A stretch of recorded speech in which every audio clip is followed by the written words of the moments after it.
Kalau saya pribadi, mau nasabnya apa? Inna akramakum indallahi atqakum.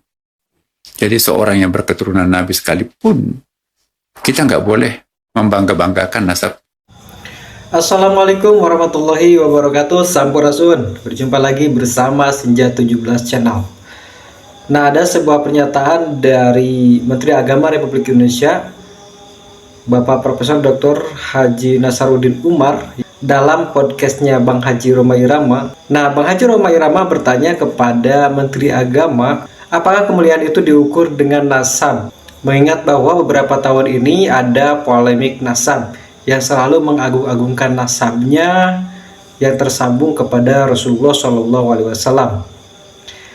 Nah, beliau, Profesor Dr.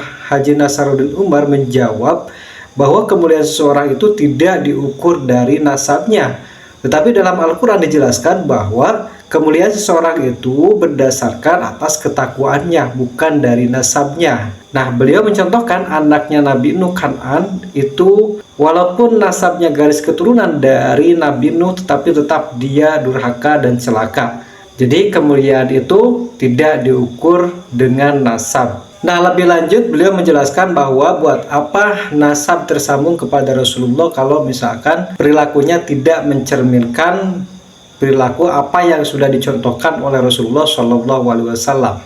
Berikut kita sama-sama saksikan videonya. Indonesia tentang polemik nasab, tentang polemik nasab Ba'alawi ini. Ini polemik ini sudah berjalan hampir 3 tahun, Prof. Sampai saat ini, menurut saya pemerintah belum hadir untuk memberikan solusi seperti apa penyelesaian daripada konflik nasab ini. Menurut Profesor seperti apa, Prof? Solusinya atau seperti apa? Kita di Indonesia suka membesar-besarkan yang kecil, tapi sebaliknya juga suka mengecilkan sesuatu yang besar.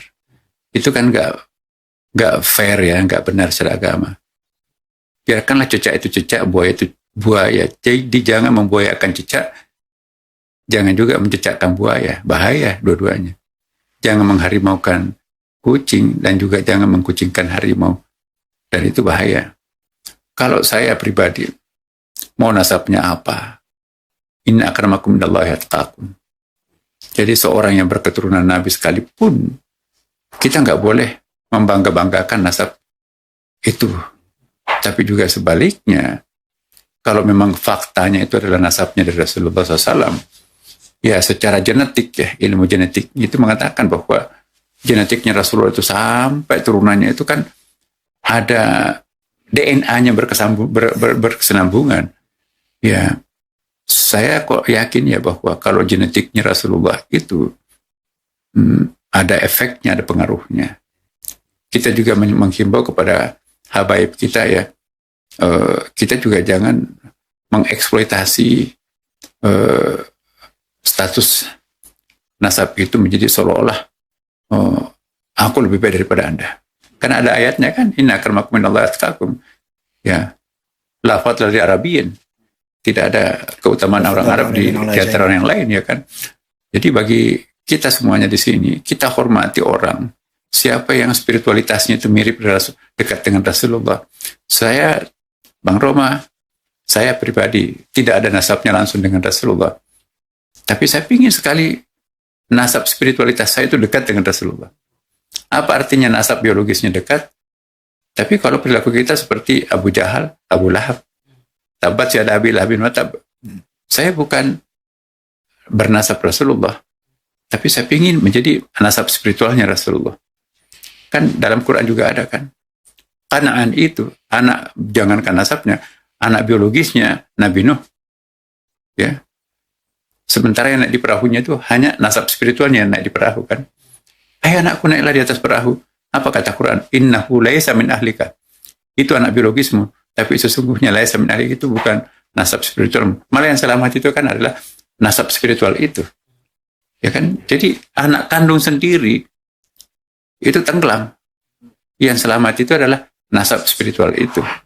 Nah, ini mengingatkan kita kebenaran ayat, ya, inna akramakum minallahi atqakum.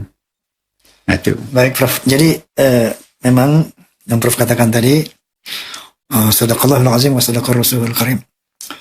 Cuman masalahnya begini, Prof. Ini sampai detik ini polemik ini berkembang, terus bergulir, bahkan sampai kepada ada indikasi-indikasi mereka tuh mau menjajah Republik ini. Seperti kalau kita lihat di media sosial kan, bahwa kalau tidak ada Ba'alawi, Indonesia tidak merdeka.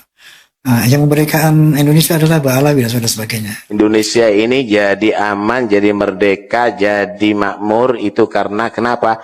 Karena ala tariqatil habaib. Indonesia ini merdeka berkat perjuangan para habaib. Tapi kemerdekaan bangsa ini adalah hasil perjuangan habaib. Indonesia merdeka berkat perjuangan para habaib. Nah, kemudian begitu diteliti oleh seorang Kiai Haji Imaduddin Utsman, ternyata secara sejarah secara munasab Mbak Alwi tidak terkonfirmasi sebagai turunan Nabi. Begitu juga dari ilmu DNA tidak terkonfirmasi. Nah, sampai saat ini belum ada sebuah lembaga yang netral, artinya menengahi gitu, bahwa prinsip orang yang memprotes itu adalah ada satu quote and quote, satu bahaya. Di samping bahaya menghegemoni secara spiritual, ada upaya hegemoni secara politik gitu loh. Nah, ini sudah terkonfirmasi sangat jelas.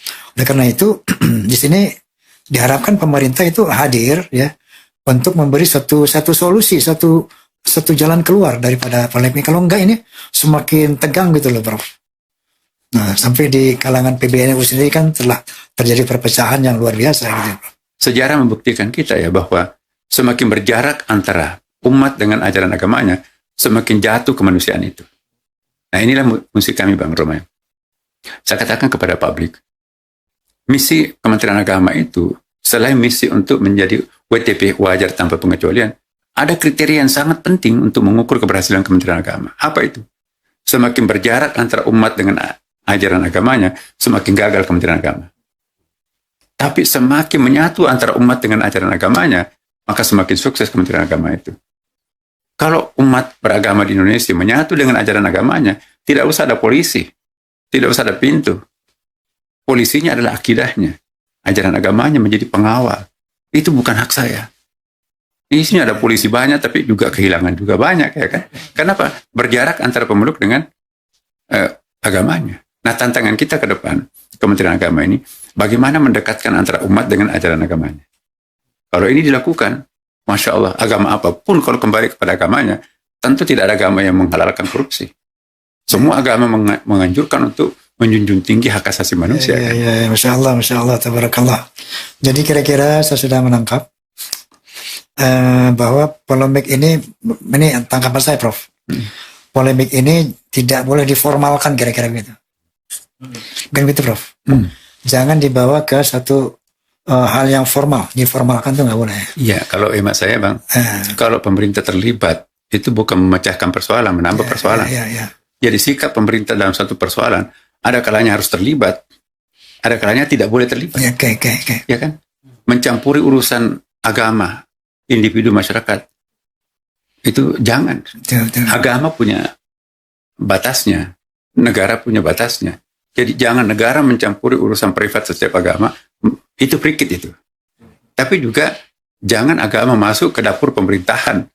Kita kan ada pembagian tugas nih. Memang Islam tidak membedakan, garis demarkasinya nggak ada. Tetapi persepakatan kita di Indonesia ada ulama, ada umara. Di mana tugasnya ulama memberi fatwa. Di mana tugasnya pemerintah merealisasikan fatwa itu. Jangan pemerintah membuat fatwa, tapi sebaliknya jangan ulama yang mengimplementasikan fatwanya sendiri. Ada kaplingnya. Makanya itu kalau pembagian tugas ini kita atur sedemikian rupa, tenang kita. Baik, pemirsa, ternyata tadi telah dijelaskan begitu gamblang bahwa peran atau tugas Kemenak adalah untuk mendekatkan umat beragama dengan agamanya